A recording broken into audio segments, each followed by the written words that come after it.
बिस्मिल्लाहिर्रहमानिर्रहीम। अस्सलामु अलैकुम वरहमतुल्लाह। मैं अपने नाज़रीन और अपने मुअज़्ज़िज़ मेंबरान को अपने चैनल पे खुशामदीद कहता हूँ। और आज हम एक नया मुनफरिद सिलसिला हम शुरू करने जा रहे हैं और ये सिलसिला इंशाअल्लाह ताला आपके लिए बहुत फ़ायदेमंद साबित होगा। और आप जो ये वीडियो देख रहे हैं ये इस सिलसिले की तारुफ़ी वीडियो है। और जैसा कि आप जानते हैं कि अल्हम्दुलिल्लाह रूहानियत के साथ साथ मेरा हिकमत से भी ताल्लुक़ है और तिब रूहानी से भी ताल्लुक़ है। जैसा कि सरकार दो आलम सल्लल्लाहु अलैहि वसल्लम का फ़रमान है, आपने फ़रमाया कि जो शख्स दिन में 3 मरतबा शहद को चाट लेता है वो तमाम मुसीबत और बीमारियों से महफूज रहता है। तो नाज़रीन, हम आज आपके लिए जो एक सिलसिला शुरू किया है वो हमारा शहद के मुतालिक है। अब हम आपको शहद के मुतालिक मुनफरिद दिलचस्प मालूमात देंगे और हम शहद के ज़रिए मुख्तलिफ़ बीमारियों का इलाज बताएंगे आपको, और शहद के ज़रिए किन किन बीमारियों को हम दूर कर सकते हैं या किन किन बीमारियों में कौन सा शहद हम इस्तेमाल करेंगे जो हमें फ़ायदा देगा। और हम जो बीमारियों का इलाज आपको बताएंगे वो तरीक़ेकार है जो हमारे मियाँ हुज़ूर ने हमको तालीम किया था, हमारे उस्तादों ने हमें तालीम किया था। और हम इस शहद के ज़रिए आपको बीमारियों का इलाज बताएंगे। अगर किसी शख्स को मैदे के मर्ज़ में मुब्तला है तो वो किस तरीके से शहद का इस्तेमाल करे जो उसको मैदे में फ़ायदा हो। अब आप ये देखें कि नबी करीम सल्लल्लाहु अलैहि वसल्लम का फ़रमान है, आपने फ़रमाया कि मैदा तमाम बीमारियों का घर है। जी हाँ नाज़रीन, अब हम आपको शहद की तारीख़ बताएंगे। शहद की तारीख़ कम व बेश 20,000 साल पुरानी है। आज से 300 साल पहले तक शहद के सिवा कोई दूसरी मिठास इंसान ने दरियाफ़्त नहीं करी थी। तिबी तहकीक से मालूम हुआ है कि शहद का बतौर दवा इस्तेमाल आज से 6,000 साल कबल शुरू हुआ। नाज़रीन, कब से शुरू हुआ?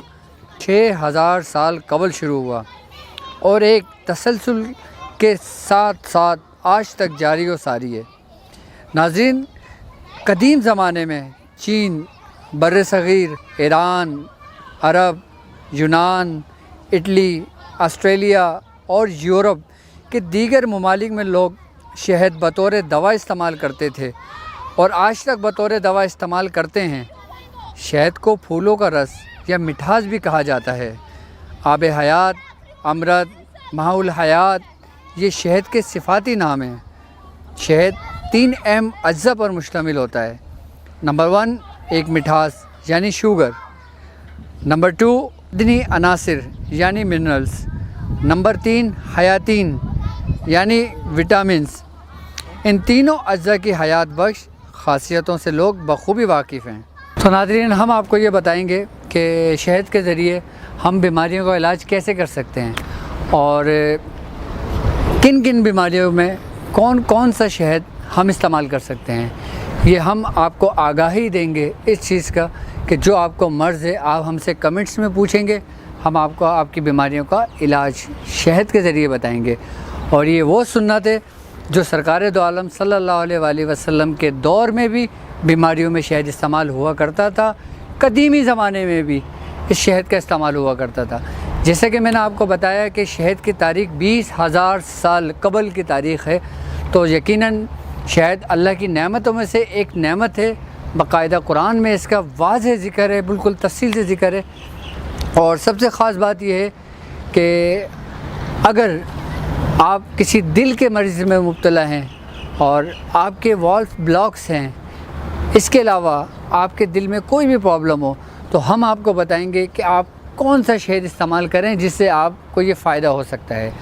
और दूसरी बात ये कि सरकार दो आलम सल्लल्लाहु अलैहि वसल्लम का फ़रमान है, आपने फ़रमाया कि मैदा तमाम बीमारियों का घर है। अगर आप अपनी मैदे की इस्लाह कर लेते हैं, मैदे को अपने ठीक रख लेते हैं, तो आप काफ़ी हद तक अमराज से बच सकते हैं। इस शहद की ख़ास बात ये होगी कि मुख्तलिफ़ जड़ी बूटियाँ, हम उसका पहले एक्सट्रैक्ट निकालते हैं। आई बात समझ में? उसका एक्सट्रैक्ट निकालने के बाद उसको शहद में मिलाते हैं और शहद में मिलाने के बाद ہم اس کو ایک ایسے پروسیس سے گزارتے ہیں کہ وہ سب یکجان ہو جاتا ہے اور وہ ایک دوا بن جاتی ہے، اور جب اس کا آپ استعمال کریں گے تو آپ بڑے بڑے موذی امراض سے انشاءاللہ تعالیٰ اس شہد کی برکت سے، اس اجزاؤں کی برکت سے آپ شفا پائیں گے انشاءاللہ۔ مختلف پروگرام اس پہ کرتے رہیں گے اور ہر بیماری کے متعلق ہم آپ کو آگاہی دیں گے کہ شہد کن کن طریقوں سے کس کس مرض میں ہم اس کو استعمال کر سکتے ہیں۔ اب مجھے اجازت دیجیے، السلام علیکم ورحمۃ اللہ۔